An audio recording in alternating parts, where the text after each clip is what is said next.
Hey guys, welcome to the first video in a new playlist series that I'm calling Metal Tone in the Mix. Now, as you may have guessed by the title, this series is all about helping you get not only a good metal tone, but a good metal tone that sits well in the final mix. And I'm going to take you through every component of that in a series of videos here. But in this first video, we're going to talk about all of the gear that you need to start with. And that means the hardware and the software. So let's dig right in.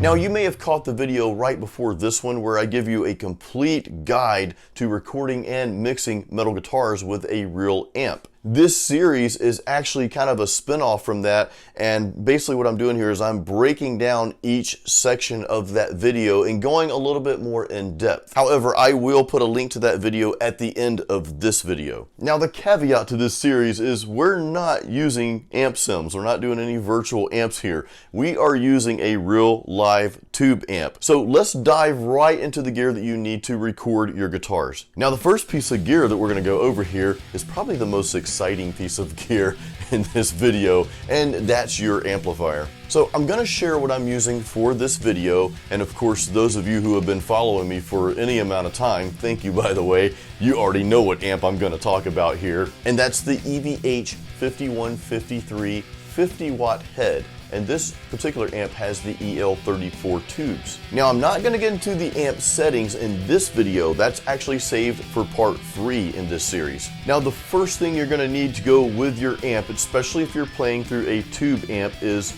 a noise gate.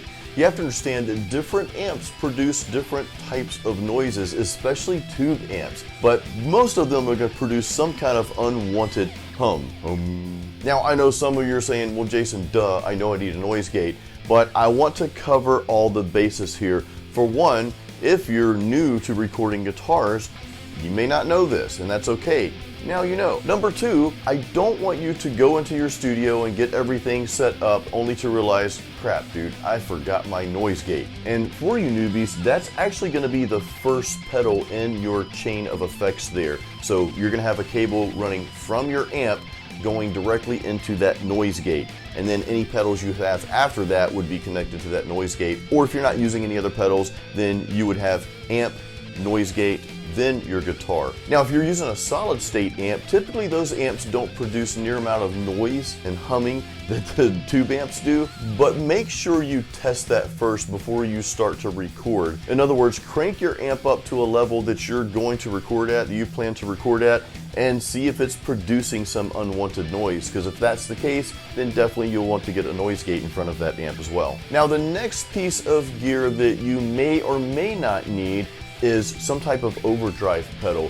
It's typical for metal guitar players to use an overdrive pedal in front of the amp, and that's just to clean up and tighten up that tone a little bit. Now, some amps don't really need an overdrive pedal, and I would say if you're really happy with the tone you're getting and it's tight and it sounds great without that overdrive pedal, then hey, don't use it. I don't use an overdrive on my EVH amp for the third channel, which is the channel I use for my metal tones. It's the red channel. And there's several other amps that, you know, may sound best without an overdrive as well. But I wanted to bring it up anyway in this video because that's what this video is all about. I want to give you all the things that you need, or at least all the things to consider that you might need for recording your tone for the full mix. Now, the next piece of gear we want to talk about is your cabinet, okay? Now, some of you may be playing through a combo amp, so you're kind of stuck with that cabinet, with that speaker, and hey, that's okay. I actually like the sound of a lot of combo amps I've heard. If that's not the case, if you have a head,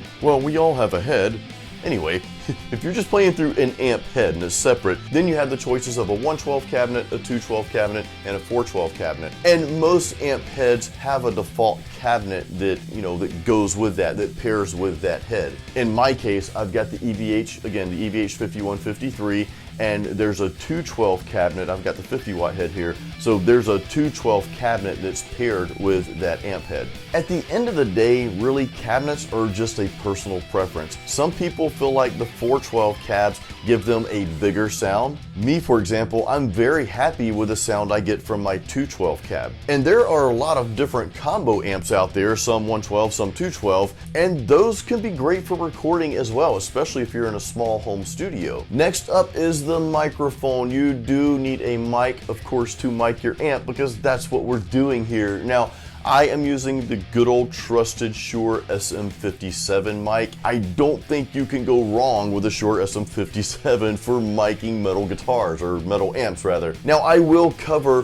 mics and mic placements in a different video in this series, so we will get to that later. Now, it goes without saying that yes, you need a guitar, and just for the sake of sharing gear, for this series, I'm actually using the Ibanez Prestige RG 1570. Now, the next piece of gear I want to cover with you is the audio interface, and for you newbies, this is the device that you're actually going to plug your microphone into. So in other words, this audio interface acts as a preamp, and then that's going to connect to your computer, which of course we'll get into how that's captured with the software in your computer in about a minute or so. Now, there are tons of audio interfaces out there, and you can spend $100 on an audio interface and you can spend thousands. My best advice I can give you guys, if really all you're doing is recording your guitars for your part of the song and then someone else is handling the other stuff, there's really no reason to get a super expensive interface. So I'm going to show you what I have. Now, the one I'm using right now for this video is the PreSonus Quantum 2. Now, that one was a little bit more expensive, and to be honest with you guys, I really didn't have to spend the money that I did on this interface. What I used before that was the PreSonus AudioBox USB interface. Now, I know to date there's another version of this particular interface, but with better preamps. So I encourage you to read reviews on the products out there. I like the PreSonus stuff because that's the type of software I use, which we're about to dive into that. But what I've found is you can mix and match these pieces with different brands. It really doesn't matter. I just don't want you to overthink this part, because the truth is, in today's modern era of recording music, even the least expensive interface is a high quality audio interface. So again, if you're just recording your guitars, you can get by with something like that. Now you can say, thank you, Jason, for saving me a buttload of money, because I was going to go out and buy this super expensive interface, but you said I really don't need it. There you go. Next up is our recording software program. Okay, now I mentioned PreSonus. I am not trying to sell you on PreSonus. It's just what I started out with, and I've just stuck with it over the years. I will be honest, pretty much every software program, which we call DAW, Digital Audio Workstation, pretty much every DAW out there is gonna get the job done for you.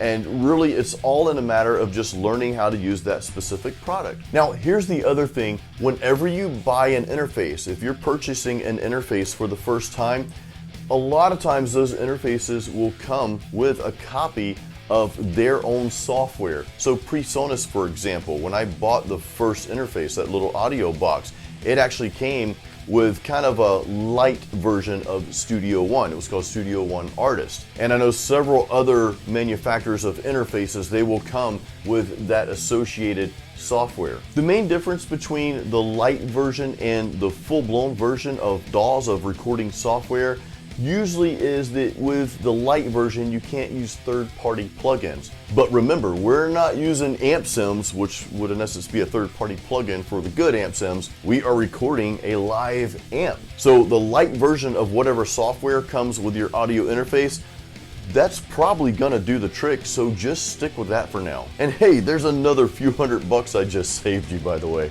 Now, the final part we need to talk about here for recording guitars with a real amp and to get that good tone in the full mix is we need some type of monitoring source. You have to be able to hear your guitar, of course, but you also have to be able to hear what you're playing along to. Maybe, for example, you've already got the drums and bass track recorded, so you're playing along with that. Or maybe you're playing along with like a dummy drum track just to keep the timing. Whatever the case is, you have to be able to hear that source, but you also have to be able to hear your guitar. And you don't necessarily want to do that with studio monitors like what you see back here. Because the problem with that is you're going to have those monitors cranked up so loud to compete with your amplifier that you're recording, and your mic is probably going to pick up some of the stuff coming out of the monitors, and you don't really want that. You want a clear sound coming directly from your amp. That's what you're capturing here. So the solution is a good pair of closed back headphones. Now I've got two sets of headphones here, and these both relatively inexpensive. One is my KRK 6400 headphones. There's an upgraded version of this, I think it's 8400 or something like that. And I think those are a little bit better. I kind of wish I had gotten those because these don't give me the bottom end that I want, but you know, they're still decent for tracking guitars. I've also got a very old pair of AKG headphones here. Seriously, these things are like 20 years old at least. Now, because I want to give you every single component you need for recording your guitars with a real amp for the full mix, let's briefly go over the types of cables that you need. Okay, so let's go all the way back to the amp. And again, I know some of the stuff is extremely basic to you, but my job here in this video is to make sure you have everything that you need. So on that note, if I forget anything at all, please feel free to leave it in the comments, guys. I'm always open to being corrected because, hey, I forget things sometimes. I'm gonna try real hard not to forget anything, so I'm gonna take you all the way back to the amp. Now, if you have an amp head and a separate cab, of course you need a speaker cable. So that's one cable you need. Now, if you have a combo amp, you don't really have to worry about that because it's already connected. Next, you need to make sure you have 1/4-inch instrument cables, and at least two of them, because you're gonna have one cable running from your amp to your noise gate. Then another cable is going to run from your noise gate to your guitar. That's the basic setup. Now, if you have an overdrive pedal that you're going to be placing, remember, after the noise gate, you're going to need another small 1/4-inch instrument cable connecting those two pedals. If you're playing with a solid state amp and you're just choosing not to use a noise gate, maybe your amp doesn't produce that unwanted noise, then you can get away with 1/4-inch instrument cable. Next, you need a microphone cable, and of course that's going to connect your mic to your interface. Now, one thing I didn't talk about is a mic stand. I almost forgot something, you see. I use this tiny little, I guess it's called an amp stand. I'm not really sure what it's called, but it's just a little mini microphone stand, and that works fine for me. Now, there's one more cable that you need, and that is the cable that connects your interface to your computer. And that's typically going to be a USB cable. Your interface should come with that cable anyway. Now, everything we just went over really is for if you're recording in your own home studio or your band studio or whatever, you want to make sure you have all of this gear. If you're in a situation where you're actually going to another studio to record your stuff, you're only going to need the first half of the gear we talked about, and that pertains to your amp, your pedals, and the cables associated with that, and maybe even a mic. And I mean, if you're going to another studio, I'm sure they have mics. I would bring your own mic just in case. Never assume. So guys, don't forget to watch my full, complete tutorial on recording and mixing metal guitars with an amp, a real amp. I'll put that up here for you. And again, you can also watch the rest of the videos in this series as well as they come out. Guys, thank you for watching this video. Please give it a thumbs up. That really helps my channel. And please make sure you guys are subscribed and ding the little bell so that you get the notifications when I crank out videos like this. My #1 goal here is to help you as much as I possibly can as a guitar player and musician. So guys, thank you so much. I'll see you on the next video. Until then, keep it metal.